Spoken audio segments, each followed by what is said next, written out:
I'm back. As you can see from the different background, I moved. That's why I was gone for that long, but I'm back.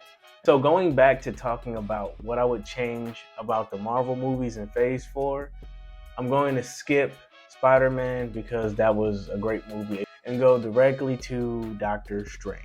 Most people hate what they did to Wanda. I honestly don't. I think it was explained in WandaVision, and I don't think they should have put that in a post-credit scene.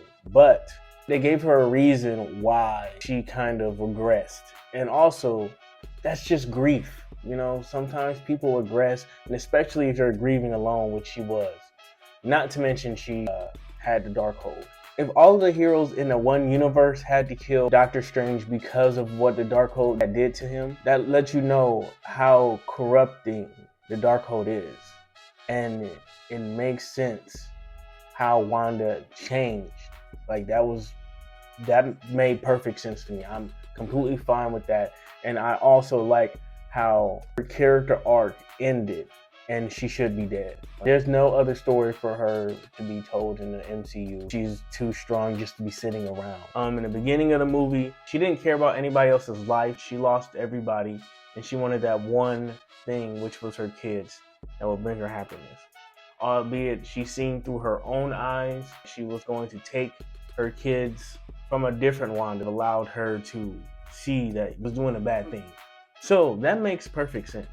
The one thing I wholeheartedly wish they would have changed is the fact that Doctor Strange told us we only had one chance, everything will work out. I wish we would have got to the point where there were actually multiple choices where the world would have been either better or people's lives wouldn't have changed as drastically. Like Iron Man would still be alive in X, Y, and Z, but Christine Palmer would have died.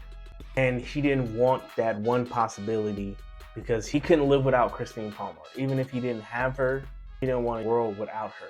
Doctor Strange is very selfish. And for some reason, he gets a lot of comparison to Iron Man. And I get it, you know, he has a big ego just like Iron Man. And he's a smart guy just like Iron Man. But the thing is, Tony Stark was always ready to sacrifice himself. He was always ready to put somebody else before him. Doctor Strange, no. Doctor Strange cares too much about himself. And if it's not a calculated move where he knows that he can come out on top, he won't do it. I think that should have been emphasized in this movie. He needed to learn how to put others first, not just him dwindling down his ego. Doctor Strange being selfish and not wanting to let Christine Palmer go would have meshed well with the controlling issue that he already had and they already kind of developed in this movie. Everything else was pretty fine. I liked America Chavez. I thought that they had enough multiverse hopping for it not to be a distraction. They went to like 5 places. We've seen a lot of universe stuff for it to not be so distracting. Ultimately, I give this movie like a B. Changes that I think should have been done, but it gave that movie an A for me. So that's how I feel about Doctor Strange and the Multiverse of Madness. And Wanda is fine. The multiverse hopping is fine. Doctor Strange character development was okay, but they should have added that layer of him wanting to protect Christine Palmer and sacrificing whoever for that with that decision with the time zone back in Infinity War.